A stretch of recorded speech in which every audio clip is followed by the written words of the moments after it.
प्रिय भक्तों, आपने हमारी पिछली वीडियो जो रामायण में लिखित भगवान श्री राम जी के जन्म की कथा थी, उस पर अच्छी दृश्यता दिखाई है। हम यह आशा करते हैं कि आपके पास सही जानकारी जाती रहे। इस चैनल के माध्यम से आपको रामायण में होने वाली हर घटित कथा सुनाएंगे, इसलिए आप हमारे चैनल स्पिरिचुअल देव ज्ञान को सब्सक्राइब कर ले और सभी वीडियो को लाइक करके कमेंट में अपनी उपस्थिति दिखाकर हमें अपना प्यार दिखाइएगा। तो चलिए, आज इस वीडियो में हम आपको रामायण में ताड़का वध की कथा और अहिल्या के उद्धार की कथा के बारे में वृत्तांत सुनाएंगे। तो चलिए शुरू करते हैं। भगवान श्री राम तथा चारों भाइयों की शिक्षा पूर्ण होने के चारों भाई राजमहल में वापस लौट जाते हैं। उसके कुछ ही समय पश्चात महर्षि विश्वामित्र राजा दशरथ के महल में आते हैं तथा राजा दशरथ से कहते हैं कि उन्हें श्री राम चाहिए ताकि उनके यज्ञ तथा अनुष्ठानों की असुरों तथा राक्षसों से रक्षा की जा सके। राक्षस हमेशा हमारे यज्ञ में बाधा डालते हैं और यज्ञ को पूरा नहीं होने देते, इसलिए हम राम को अपने साथ ले जाना चाहते हैं ताकि वह हमारे यज्ञ तथा अनुष्ठानों की रक्षा कर सके। श्री राम तथा लक्ष्मण विश्वामित्र के साथ उनके आश्रम में चले जाते हैं, जहाँ पर विश्वामित्र श्री राम को बताते हैं कि एक राक्षसी ताड़का उनके हर यज्ञ में विघ्न डालती है तथा उसका विनाश करना आवश्यक है। यह माना जाता है कि राक्षसी ताड़का एक यक्षिणी थी। महापुराण में वर्णित है कि यक्षिणियाँ स्वयं माँ दुर्गा की शक्ति का अंश होती है, इसलिए वे बहुत शक्तिशाली होती है। इसलिए श्री राम और लक्ष्मण विश्वामित्र के साथ राक्षसी ताड़का के निवास स्थान पर जाते हैं और उसको ललकारते हैं। राक्षसी ललकार सुनकर ताड़का बाहर निकलती है और इन पर हमला करने लगती है। काफी समय तक युद्ध के बाद श्री राम अपने एक बाण से राक्षसी ताड़का का अंत कर देते हैं। उसके बाद विश्वामित्र श्री राम और लक्ष्मण को अपने आश्रम में ठहरने के लिए कहते हैं।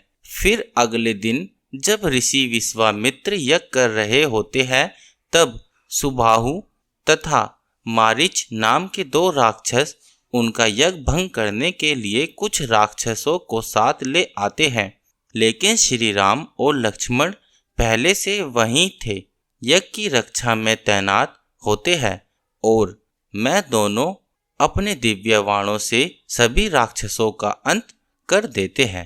अहिल्या स्वयं ब्रह्मदेव की पुत्री थी। अत्यंत रूपवती होने के कारण देवराज इंद्र की नियत अहिल्या पर खराब हो गई। इसके पश्चात भी अहिल्या की शादी महर्षि गौतम से हो गई।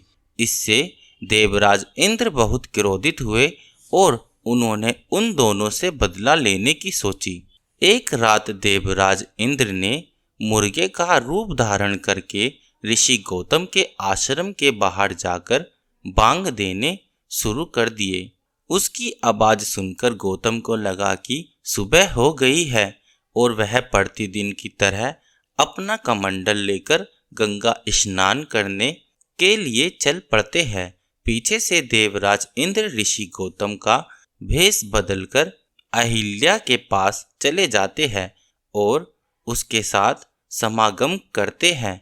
जब ऋषि गौतम गंगा तट पर स्नान करने के लिए पहुंचते हैं तो उन्हें यह आभास होता है कि अभी सुबह हुई नहीं है, अवश्य ही किसी ने उनके साथ छल किया है, इसलिए वह तुरंत अपने आश्रम की तरफ चल देते हैं।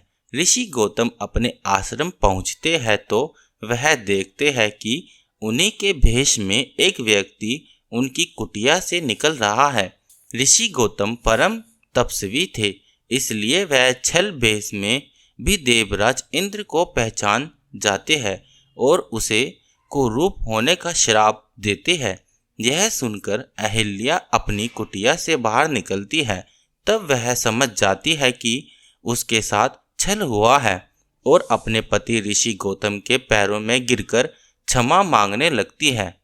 लेकिन क्रोध में भरे हुए श्री गौतम ऋषि ने उन्हें क्षमा नहीं किया और तुरंत पत्थर में बदलने का श्राप दिया। बार बार मिन्नत करने के बाद ऋषि गौतम को अहिल्या पर दया आ जाते हैं और वह उसके मुक्त का मार्ग बताते हैं। जब भगवान विष्णु राम अवतार में पृथ्वी पर आएगी तब वह अपने चरणों से स्पर्श करके तुम्हें इस श्राप से मुक्त करेगा। ताड़का वध के बाद जब महर्षि विश्वामित्र श्री राम और लक्ष्मण के साथ जनकपुरी की तरफ रवाना होते हैं तब वह ऋषि गौतम के आश्रम से होकर गुजरते हैं, जहां पर वह श्री राम को अहिल्या की कहानी बताते हैं। तब श्री राम अपने पैरों से स्पर्श करके पाषाण में परिवर्तित हो चुकी अहिल्या को श्राप मुक्त कर देते हैं और इस तरह भगवान राम के द्वारा अहिल्या का उद्धार हो जाता है। प्यारे भक्तों, अगर आपको यह कथा पसंद आई हो तो आप कमेंट में जय श्री राम अवश्य लिखिए।